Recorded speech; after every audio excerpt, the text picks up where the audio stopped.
Olá, no programa de hoje, indefinições e movimentos que marcam a cena pré-eleitoral em Minas. Às vésperas da janela para trocas partidárias, lideranças estaduais cotadas para disputas majoritárias e legendas de diferentes portes ainda navegam em meio a incertezas rumo às eleições de 2026, com dilemas pessoais, diálogos para ampliação de alianças e articulações que visam minar possíveis adversários. Sobre essa conjuntura e a agenda legislativa na Assembleia, eu converso com o jornalista Guilherme Peixoto, que é editor e repórter de política do portal O Fator. Bem-vindo, Guilherme. Alegria recebê-lo aqui pela primeira vez. Eu que agradeço, Marco. Obrigado pelo convite. Tenho certeza que será uma conversa muito produtiva.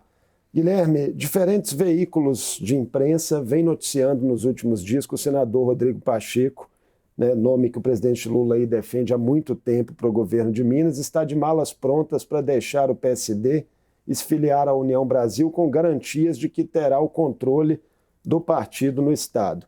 Mas, ao seu estilo, Pacheco ainda não confirma publicamente esse movimento, tampouco aceitar a candidatura que Lula tanto quer.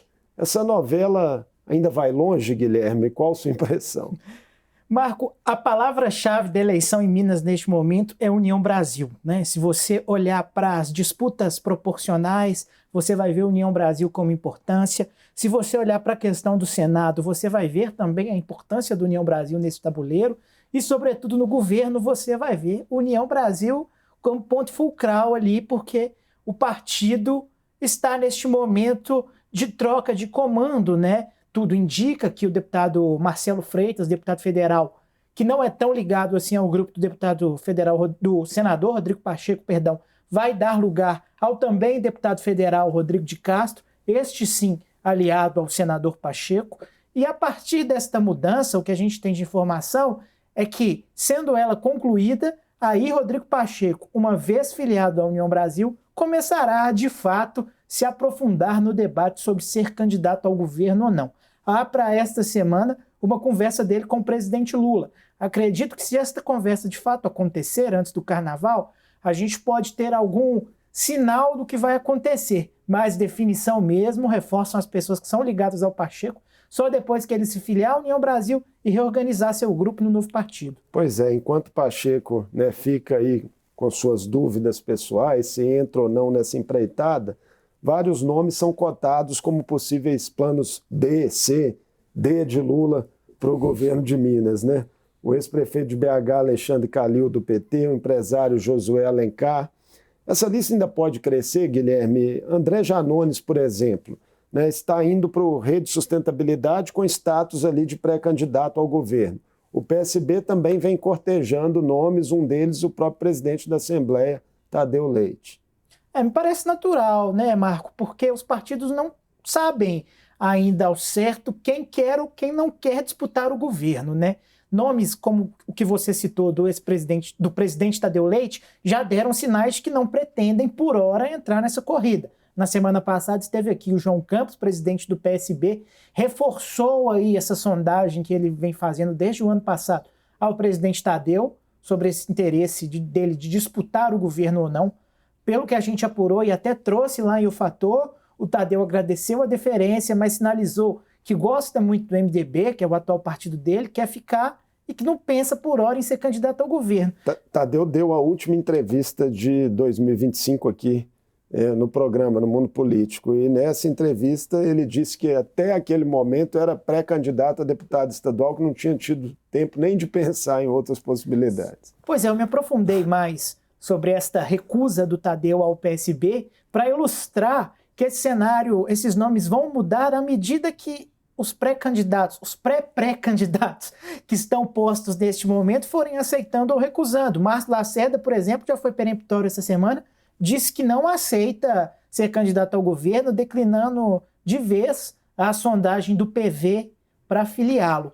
Calil parece que não quer muito também o PT, Teve uma declaração recente do Carlos Lupe lá em Brasília, dizendo que estava articulando isso, e o Calil, naquele estilo dele, soltou um tweet ali, dizendo que no palanque dele sobe quem ele quiser. Para você ver como é que são as coisas, né? Acho que o Carlos Lupe perdeu essa de 2-1, porque não só o Calil fez questão de dizer que só sobe no palanque dele quem ele quiser, como também o Edinho Silva, presidente do PT, emitiu uma nota para dizer que na reunião com o Lupe só foram tratadas de questões ligadas à eleição nacional e que palanques estaduais não foram tratados. Então não trataram nem de Juliana Brizola no Rio Grande do Sul, não trataram de Calil e não trataram de tantos outros que o PDT busca o apoio do PT, né? Eu acho que o Calil, desses nomes que você citou, de Tadeuzinho, de Josué Alencar, ele é o único, de fato, pré-candidato ao governo, né? Ele é o único que se coloca na disputa que parece, de fato, ter esta intenção de concorrer.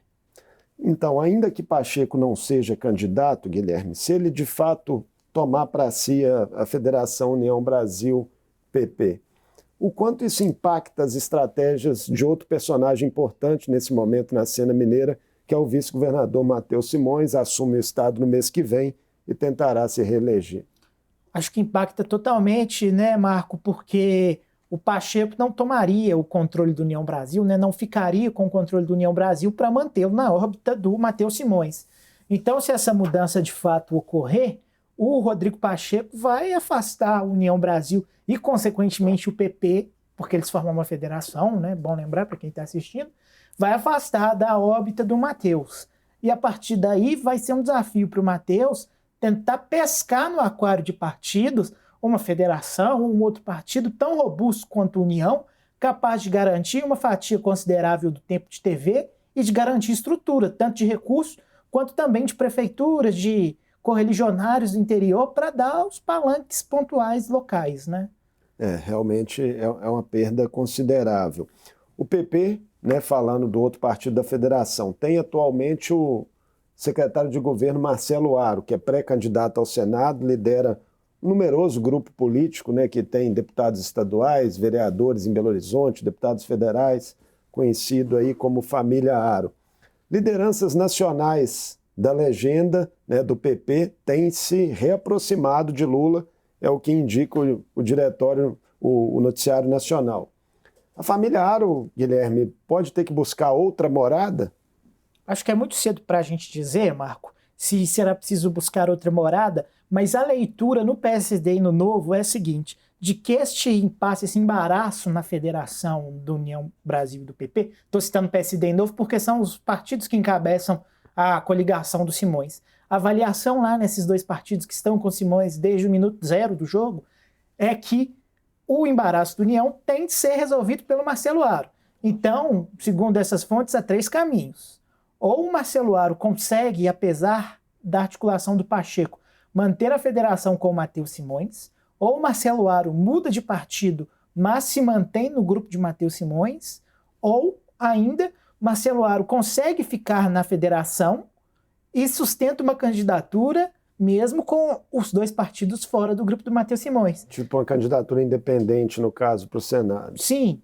Pessoas do União Brasil fizeram chegar ao Marcelo Aro, isso está no Fator, que a gente publicou na semana passada, que mesmo com a mudança de comando, se ele quisesse ficar, ele teria sim condições de disputar a candidatura ao Senado pela federação.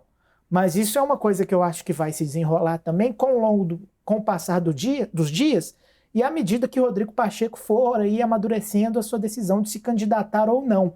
Porque se o Rodrigo Pacheco for candidato, é preciso pensar, ele terá o apoio de Lula formal, não terá formalmente o apoio de Lula. Se tiver, será preciso abrir uma vaga do Senado para um partido da órbita do PT, mesmo que seja por meio do Alexandre Silveira, que está no PSD, mas pode mudar.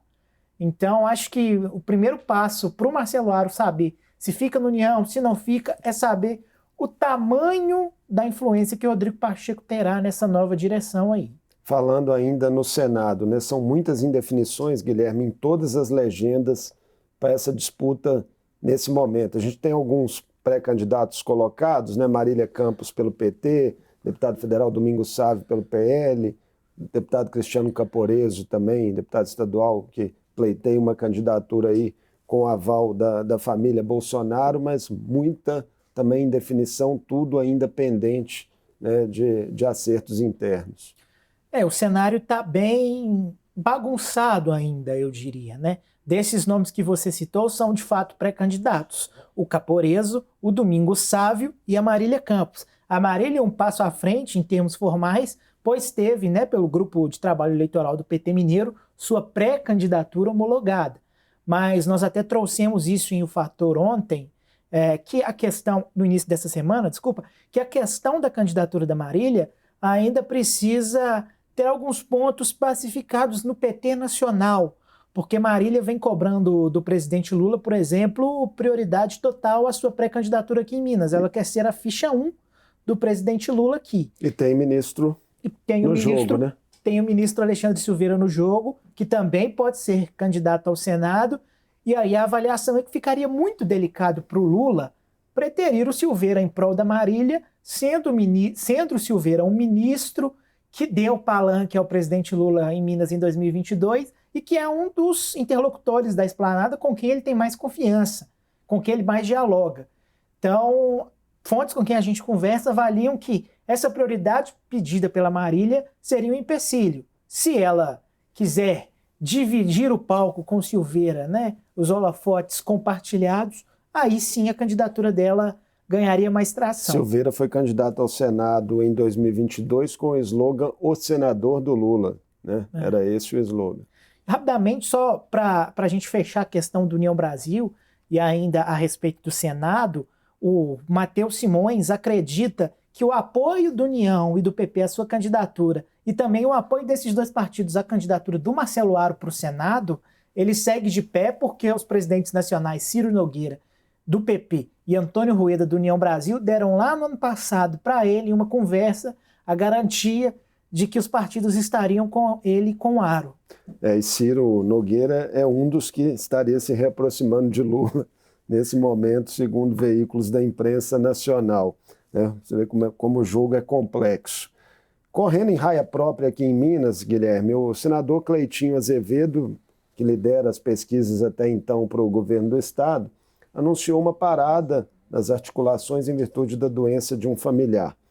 Pelos sinais dados por ele até aqui, Guilherme, como você vê chances dele abrir mão dessa disputa como deseja abertamente o vice-governador Matheus Simões? Havia, Marco, um elemento que podia ser fundamental para garantir o apoio do Cleitinho ao Matheus Simões, que seria a eventual inserção do irmão do Cleitinho, o prefeito de Divinópolis, Gleidson Azevedo, como candidato a vice do Simões. O Gleidson hoje é do Novo, e o Novo entende que, por ter cedido sem rusga, sem nenhum tipo de problema, o Simões ao PSD, teria a prerrogativa de indicar o vice agora, quando começarem as convenções. A questão é, Gleidson, por mais que enxergue essa possibilidade com bons olhos, já sinalizou que a preferência é ser candidato a deputado federal. Então, esse trunfo que o Matheus Simões poderia ter na manga para atrair o senador Cleitinho, ele pode se esvair.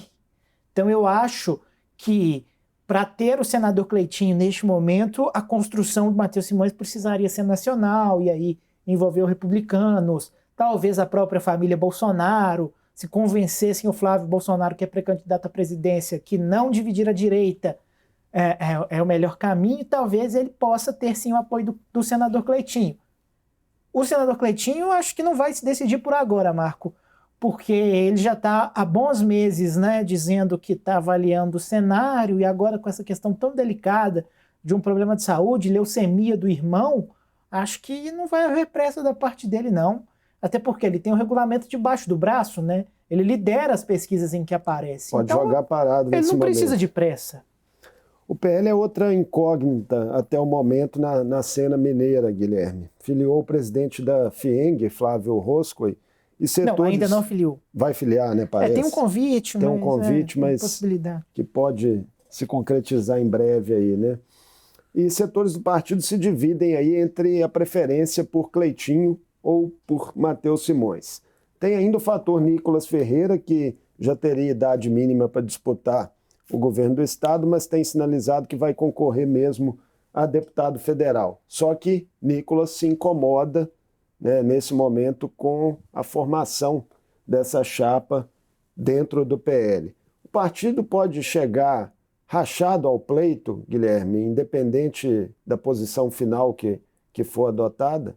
Acho que não, Marco, porque eles têm um temor absurdo de repetir 2022, em que deram a candidatura ao Carlos Viana, mas nem todos os integrantes do partido apoiaram para governador.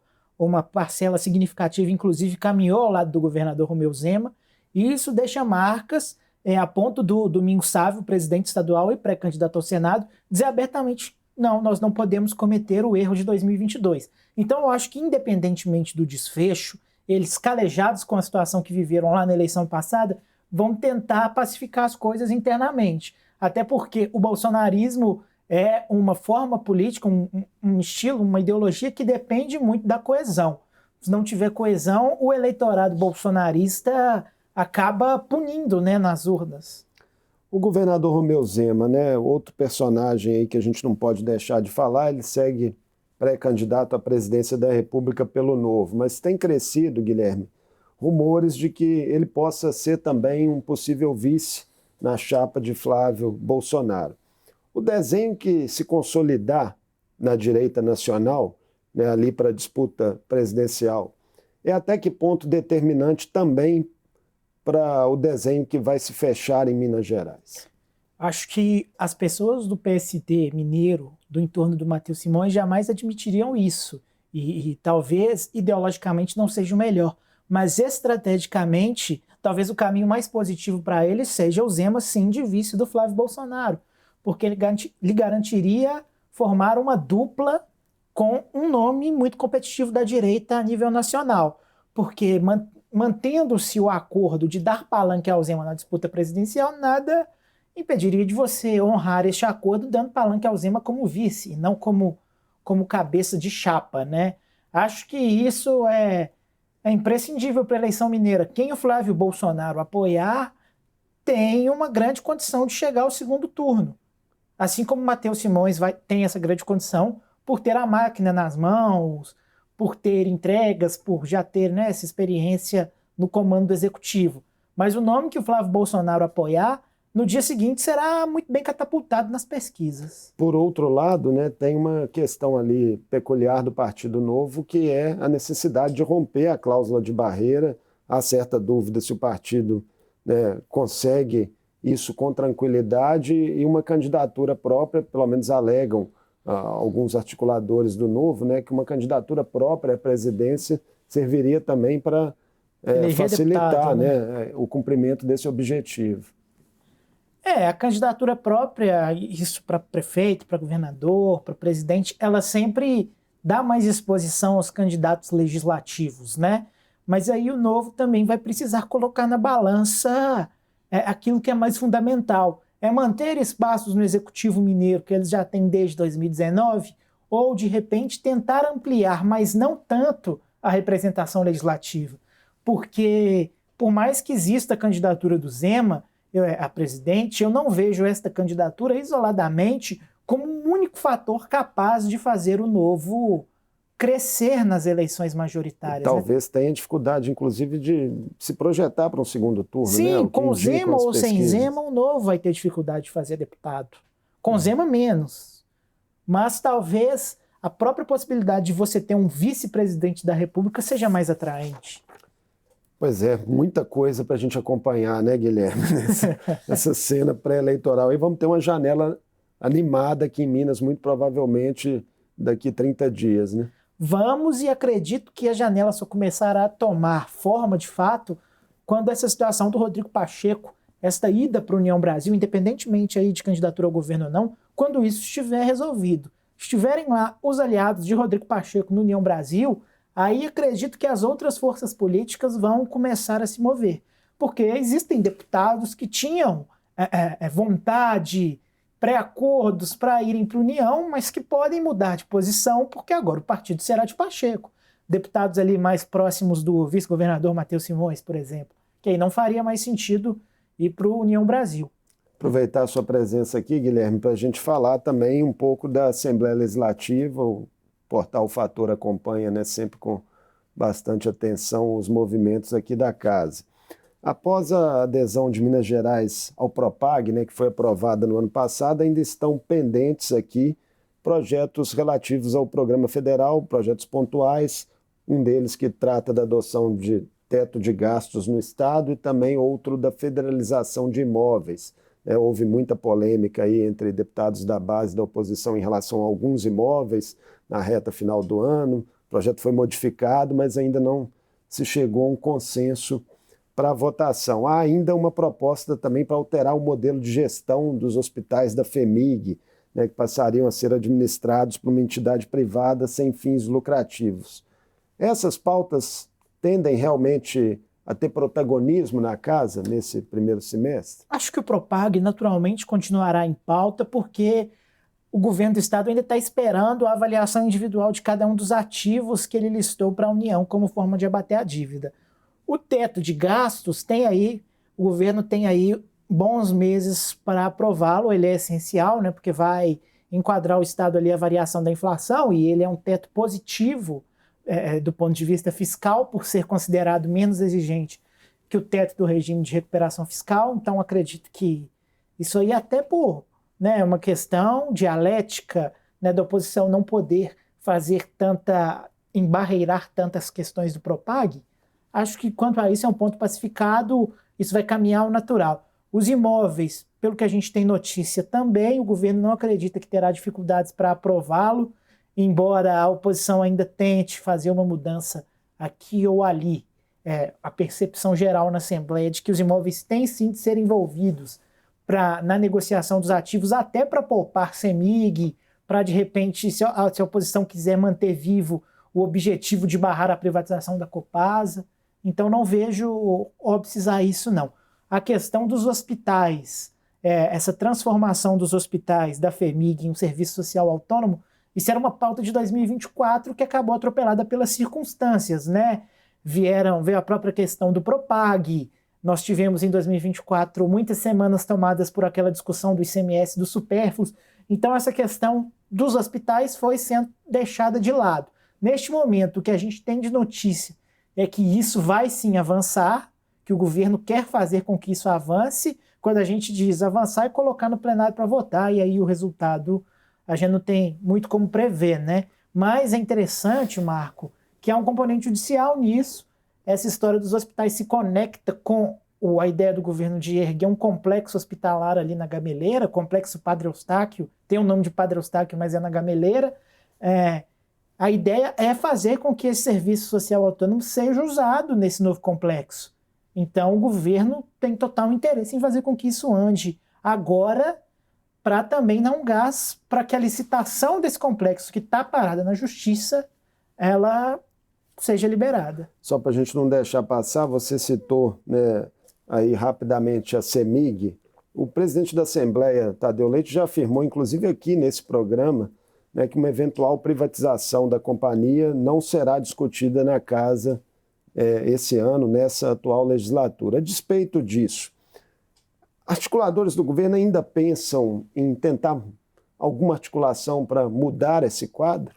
O que a gente tem de notícias, e até nós publicamos recentemente em O Fator, é que o projeto de corporation da CEMIG, a despeito disso que você falou, desses sinais emitidos por Tadeu Leite, ele continua na lista de prioridades do governo. Mas aí, partindo mais para o campo da análise, isso pode ser sim uma mera questão ideológica, dialética, de você manter na sua listinha de prioridades algo que é caro a você, mesmo que você considere que isso é intangível do ponto de vista prático. Então acho natural que o governo mantenha isso na pauta de prioridades, mas não vejo avançando, até por isso que o presidente, que é quem pauta, ao fim e ao cabo, sinalizou. Falando em pauta, né, temos nesse momento na Assembleia disputa por uma das duas vagas que a Casa ainda precisa indicar ao TCE. A primeira delas com prazo aberto para registro de candidaturas. São cotados aí alguns nomes: Thiago Cota, Tito Torres, Ulisses Gomes, o próprio Sargento Rodrigues e a deputada Ione Pinheiro. Algum favoritismo se desenhando, Guilherme? Pelo que a gente tem de notícias, o deputado Thiago Cota é um que aparece à frente dos demais para conquistar essa segunda vaga. A primeira do deputado Alencar da Silveira Júnior. Mas, como cada deputado só pode assinar 2 requerimentos de subscrição de candidatura, de submissão de candidatura, quem chega primeiro bebe água limpa, né? Acho que a gente só vai conseguir ter uma noção maior quando todos os requerimentos estiverem no sistema e a gente ver a ordem de quem assinou. Aí a gente já vai conseguindo ali mapear os votos. No histórico da Casa nunca houve disputa no voto, né? Eles tentam chegar em um consenso antes de ir ao plenário. Há deputados que estão coletando assinaturas que garantem que vão para a disputa se preciso for, mas a estatística histórica joga contra, né? Há uma grande tendência histórica mesmo de resolução dessas questões nos bastidores. Então eu não cravaria que vai haver disputa. Pois é, o TCE é um gancho aí para a gente terminar a nossa conversa falando de um assunto que está ocupando o noticiário dessa semana. Um clima aí de certa tensão entre essa corte, o Tribunal de Justiça de Minas também e o governo do estado em torno do funcionamento das escolas cívico-militares em Minas Gerais. Nós vimos uma declaração forte do vice-governador Matheus Simões, falando que não aceitaria interferências aí numa alusão a decisões dessas cortes que suspenderam, né, os planos do governo de expansão desse modelo de educação. Essa briga ainda pode escalar muito, Guilherme?